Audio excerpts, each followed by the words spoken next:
गोंद कतीरा के बारे में मैंने आप लोगों से कुछ रेसिपी शेयर की थी स्किन केयर के हवाले से। तो लोगों ने मुझसे बार-बार पूछा कि गोंद कतीरा क्या है? तो मैंने सोचा कि आज की वीडियो प्रॉपर गोंद कतीरा के ऊपर ही बना लेते हैं। तो वो वीडियो को आखिर तक ज़रूर देखिएगा, इंशाल्लाह इसमें कुछ नुस्खे भी आपको बताऊँगा और गोंद कतीरा की ख़ुसूसियात भी आपसे शेयर करेंगे। बिस्मिल्लाहिर्रहमानिर्रहीम, अस्सलाम वालेकुम। मैं हूँ doctor Faisal Syed, health and beauty consultant और आज हम बात कर रहे हैं गोंद कतीरा पे। मुख्तलिफ़ तरह की गोंदें हैं और गोंदें क्या होती हैं? ये गोंद वो होती हैं जो मुख्तलिफ़ दरख्तों में आप ये कह लीजिए कि उसमें कुछ सिक्रीशंस होती हैं, दरख्तों में से सिक्रीशंस निकलती हैं, उन सिक्रीशंस को जमा किया जाता है और फिर उनको जब सुखाया जाता है तो फिर वो गोंद की शक्ल या उसको गोंद नाम उसका रखा जाता है। सबसे मशहूर गोंद कतीरा है, गोंद कीकर है, उस तरह से 4-5 गोंदें हैं जो काबिल इस्तेमाल हैं और उनको यूज़ किया जाता है मुख्तलिफ़ तरह की फ़ॉर्मूलेशंस में। तिब में इसका इस्तेमाल बहुत ज़्यादा है। आपको दिखाता हूँ गोंद कतीरा कैसी होती है, क्योंकि सबने पूछा था कि गोंद कतीरा है कैसी? ये देखिए गोंद कतीरा ये है ऐसी। ये बड़ा खूबसूरत सा इस तरह का क्रिस्टल टाइप की सी एक चीज़ होती है, पत्थर टाइप का सा होता है। ट्रांसपेरेंट है, थोड़ा-सा क्रीमिश गोल्डन सा आप कह लीजिए कलर इसका होता है और इसकी पहचान भी यही है कि बाकी जो गोंदें हैं वो ज़रा-सी डार्क कलर की होती हैं, थोड़ा-सा उनमें मैल की सी कैफ़ियत लगती है। देखिए ये बड़ी साफ़-सुथरी सी बड़ी खूबसूरत सी होती है और इसकी यही पहचान आपको देखनी चाहिए कि इसका रंग ऐसा होना चाहिए ज़रा लाइट गोल्डन सा क्रीमिश गोल्डन, साफ़-सुथरा होना चाहिए और इसके इसी तरह से आपको पीसेस मिलेंगे। इस तरह की आपको डलियाँ सी मिलेंगी छोटी-छोटी सी, बड़ी भी मिल सकती हैं लेकिन अमूमन इस साइज़ की डलियाँ आपको मिलती हैं। ये देखिए जैसे ये है, ठीक है? तो इसमें से अगर आप देखेंगे तो ये थोड़ा-सा ट्रांसपेरेंट टाइप का सा भी होता है कि इसमें से आपको रोशनी गुज़रती महसूस होती है जब आप इसको रोशनी की तरफ करते हैं। अच्छा, अब गोंद कतीरा जो है बेइंतहा फ़ायदेमंद चीज़ है।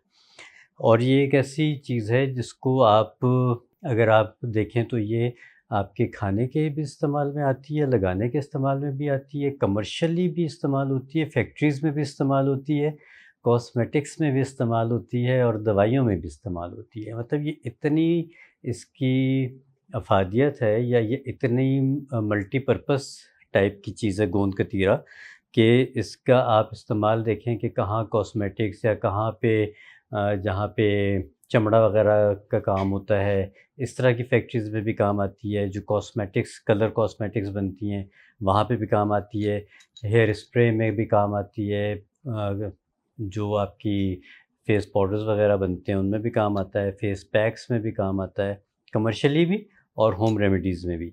इसके अलावा ये खाने के बहुत अच्छा काम आता है, बेइंतहा फ़ायदेमंद चीज़ है।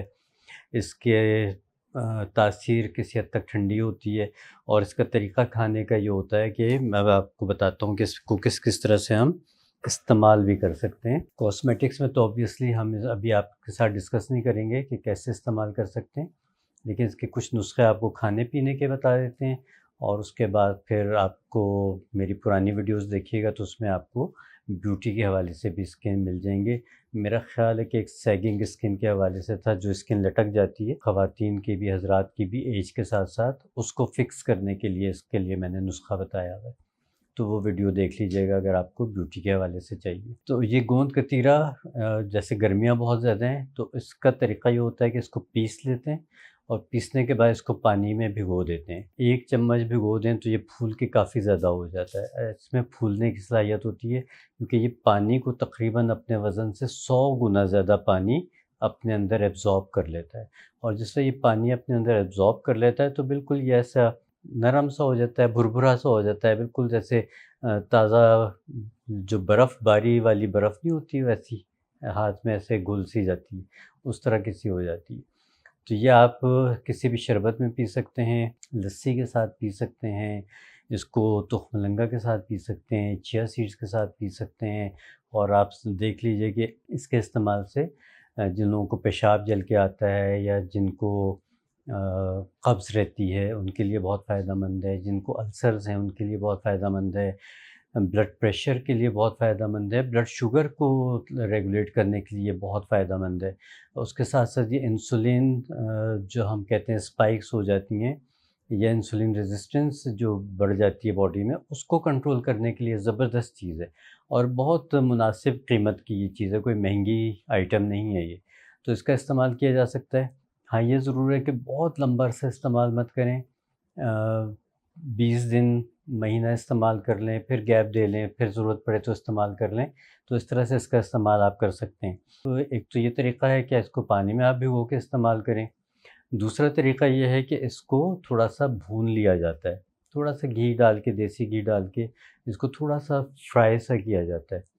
जो कि फिर जिस तरह आपने देखा होगा कि पंजीरी में इस्तेमाल करते हैं और पंजीरी में जैसे हम वो फूल मखानों को थोड़ा-सा रोस्ट करते हैं, हल्का-सा ड्राई रोस्ट करते हैं या थोड़ा-सा घी में करते हैं, उसी तरह से ये जो गूंदें हैं, इनको भी हम इसी तरह से हल्के से घी में करते हैं, तो ये फूल जाती हैं, फ्लफ़ी सी हो जाती हैं, फूल सी जाती हैं।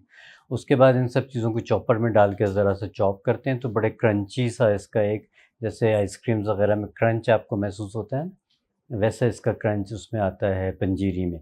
आप उसका इस्तेमाल वैसे भी कर सकते हैं। ये मर्दों और ख़वातीन की हेल्थ के लिए बहुत अच्छा है। जिन मर्द हज़रात में औलाद की जरसूमों की कमी होती है, उनके लिए बहुत फ़ायदेमंद है। ख़वातीन की ताकत के लिए बहुत फ़ायदेमंद है, हड्डियों के लिए बहुत अच्छी है और जब इसका कॉम्बिनेशन मुख्तलिफ़ चीज़ों के साथ इस्तेमाल किया जाता है, तो इसके लिए बहुत फ़ायदेमंद है।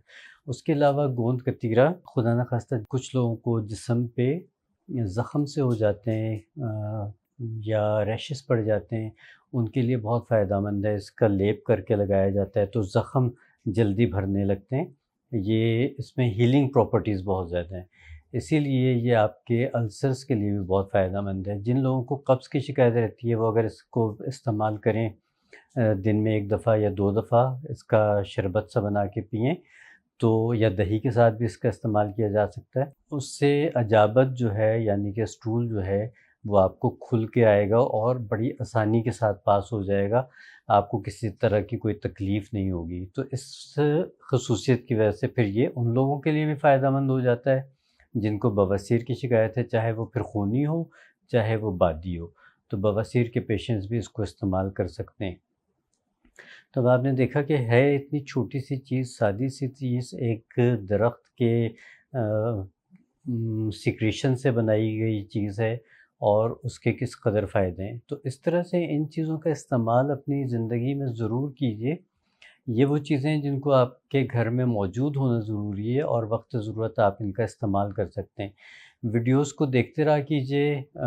मुझे एक वो होता है कि आप लोगों के लिए हम बड़ी अच्छी वीडियोज़ बनाते हैं, लेकिन कभी-कभी आप लोग सिर्फ़ वो वीडियो जो का कैप्शन आपकी पसंद का होता है, उसको आप देख लेते हैं, बाकी वीडियोज़ आप लोग नहीं देखते। मेरा मशवरा ये है कि हर वीडियो देखा कीजिए। कहीं न कहीं कोई न कोई नॉलेज कभी न कभी आपके ज़रूर काम आएगी। तो जब भी आप कोई भी वीडियो अपलोड हो, तो उसको ज़रूर देख के अपनी नॉलेज में इज़ाफ़ा किया कीजिए, अपनी अवेयरनेस में इज़ाफ़ा किया कीजिए। गोंद कतीरा का इस्तेमाल करें, फ़ायदा उठाएँ और इससे जो जिन लोगों को भी आपको लगे कि इन बीमारियों का या इन तकालीफ़ का वो शिकार हैं, उनके साथ वीडियो को शेयर कीजिए। अगली वीडियो तक के लिए इजाज़त दीजिए। अल्लाह निगहबान।